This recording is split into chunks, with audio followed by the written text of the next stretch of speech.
Sir आज आप अंधरा चौकी में पहुंचे हैं, माँ सरस्वती पूजा में पहुंचे हैं, तो उसको लेकर क्या कहिएगा? आज यादव क्लब अंधरा चौकी में सरस्वती पूजा का आयोजन किया गया था। नवयुवक संघ के बुलाने पर आज हम अंधरा चौकी आए थे इस पूजा में सम्मिलित होने के लिए। और ये सारे बच्चों को मैं बहुत बहुत बधाई देता हूँ। माँ शारदे इन लोगों पर हमेशा अपना आशीर्वाद बनाए रखें। ये लोग काफ़ी पढ़े लिखे, बहुत आगे जाए, यही माँ शारदे से हम कामना भी करते हैं।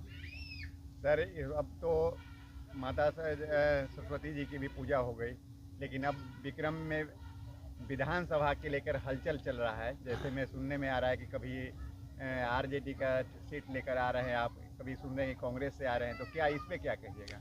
सबसे पहले तो आपको विधानसभा चुनाव पर हम आपको क्लियर कर देते हैं कि बहुत मुस्तैदी के साथ इस बार मैं विधानसभा का चुनाव विक्रम से लड़ूंगा। दल रहे ना रहे, किसी दल से हमको टिकट मिले ना मिले, लेकिन विक्रम विधानसभा से चुनाव हम लड़ेंगे। क्यों नहीं लड़ेंगे?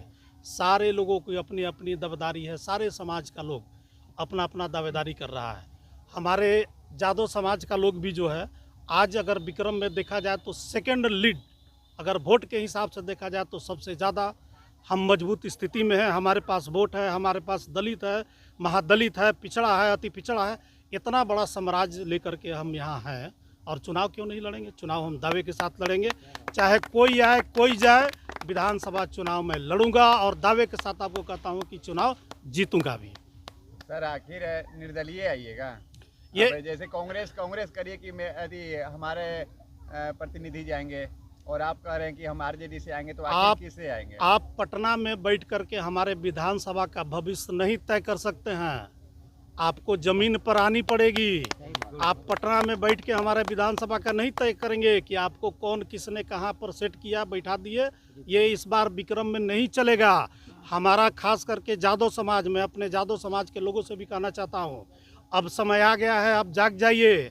आप शोषित हैं, दलित हैं, पिछड़े हैं, आपको कोई देखने वाला नहीं है, आपको कोई सुनने वाला नहीं है।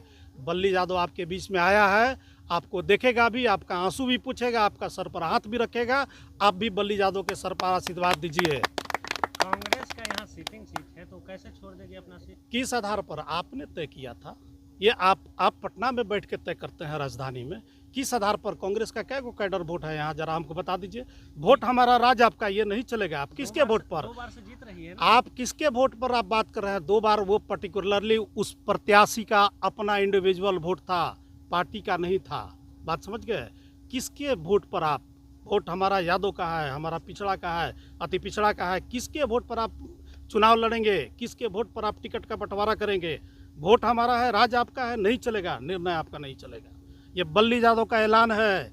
अगर आपने ऐसा किया है तो अपना निर्णय बदल लीजिए, क्योंकि आपको मुंह की खानी पड़ेगी। जनता का सुनिए, जनता के आवाज़ का सुनिए। तो आखिरकार जनता के बीच में किस मुद्दा पे जाइएगा आप? हमारे पास मुद्दे की कमी नहीं है। हमारे यहाँ विकास ही क्या हुआ है जो मुद्दा है? अभी तक आज़ादी से पहले जो सवाल खड़ा था विक्रम विधानसभा में, आज भी वही खड़ा है। आप रोड की बात करें, नाली की बात करें, सड़क की बात करें, शिक्षा की बात करें, स्वास्थ्य की बात करें, हर क्षेत्र में हमारा विक्रम आज पिछड़ा हुआ है।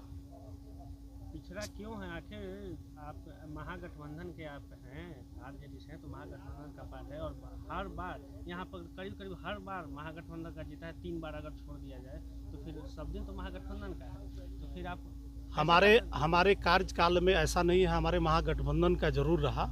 आप सबको पता है कि महागठबंधन का सीट होते हुए भी क्या स्थिति थी विक्रम के अंदर।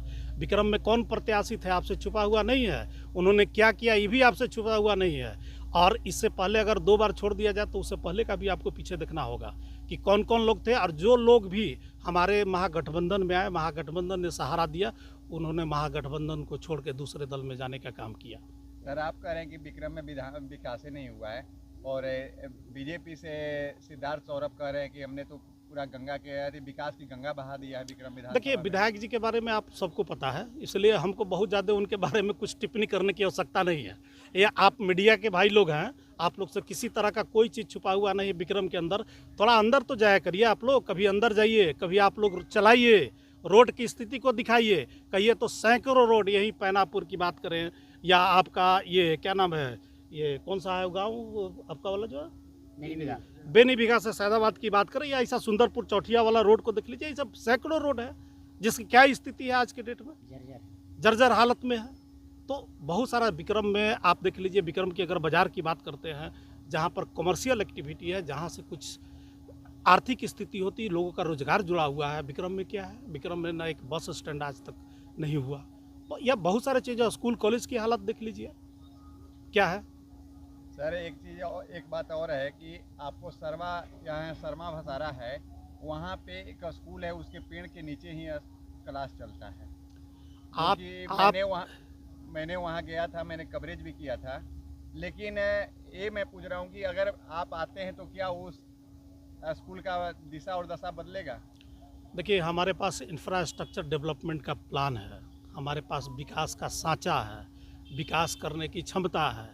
चूँकि मैं पढ़े लिखे व्यक्ति हूँ, मैं रोज़गार की बात करता हूँ, स्वास्थ्य की बात करता हूँ, शिक्षा की बात करता हूँ, और हमारे आने के बाद विक्रम की तस्वीर बदल जाएगी, इसमें कोई शक नहीं। आप लोग को भी कह रहे हैं, विक्रम का स्थानीय बाहरी भगाओ विक्रम बचाओ का नारा जो है ये चलने दीजिए, और इस बार ये नारा चलेगा, इस बार चलेगा। बाहरी बाहर जाएंगे, अंदर वाले विक्रम में आएंगे। सही बात। सर आजकल जो सरस्वती पूजा है वो रोड पे हो रहा है, और सरकारी स्कूल जो है उसमें कुछ ही स्कूल है जिसमें पूजा हो रहा है, और अधिकांशतः स्कूलों में ताला लगा हुआ है, उसको सरस्वती पूजा के रूप में फेस्टिवल रूप में मना रहे हैं। आखिर क्या इस पे कहिएगा? एक्चुअल देखिए, ये सरकार की उदासीनता के कारण ये परिणाम आपको देखने को मिल रहा है। एक्चुअल सरस्वती पूजा स्कूल के अंदर ही मनाया जाता था, वो खास करके विद्यार्थियों के लिए था, लेकिन जिस तरह से हमारे समाज में लगातार सोशल मीडिया का प्रचलन बढ़ा और जिस तरह से समाज हमारा विध्वंसक रूप लेते जा रहा है, उसके लिए ये सही नहीं था, और सरकार को सोचना चाहिए था, सरकारी स्तर पर एक सर्कुलर जारी करना चाहिए था, क्योंकि ये शिक्षा का मंदिर था, और शिक्षा के मंदिर में शिक्षा की देवी को वहाँ स्थान था और वहीं रहना चाहिए। आज हम अपने यादव समाज के लोगों से अपील करना चाहते हैं, आप किसी के बहकावे में नहीं आए, आप किसी के झांसे में नहीं आए। आपका सम्मान, आपका हक, आपका अधिकार, ये जो है आप उससे वंचित होते चले गए लगातार।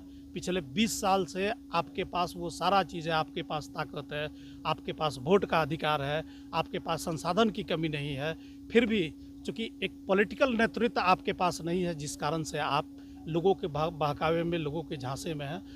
हम अपने समाज से अपील करते हैं कि इस बार आप किसी के बहकावे में, झांसे में नहीं आए, अपना हक और अधिकार समझिए, और उसके लिए 2025 में मुस्तैदी के साथ खड़ा होइए। अपना नेतृत्व चुनिए। सर ऐसा क्या है कि विक्रम की धरती वैसा राजनीतिक के रूप से संपन्न धरती है, फिर भी यादव समाज से आज तक कोई ऐसा पैदा नहीं लिया है जो यहाँ का नेतृत्व कर सके? ऐसा नहीं है कि यादव समाज में कोई पैदा ही नहीं लिया कि नेतृत्व कर सकता है। हमारा समाज बिल्कुल भटक गया था, हमारा कुछ पॉलिटिकल नेतृत्व के वजह से ही, ऊपर में पॉलिटिकल नेतृत्व की वजह से भी हमारा समाज भटका हुआ था। अपने आप को हम लोग सरेंडर कर चुके थे, लगता था कि हम लोग के पास कुछ है ही नहीं। ऐसा नहीं है। अपने समाज में, हमारे समाज में संपन्न लोग भी हैं, हमारे समाज में एक्टिव लोग भी हैं, पॉलिटिकल लोग भी हैं, और इस बार आपको दिखाई भी देगा, और हम लोग मुस्तैदी से हैं, लगे रहेंगे।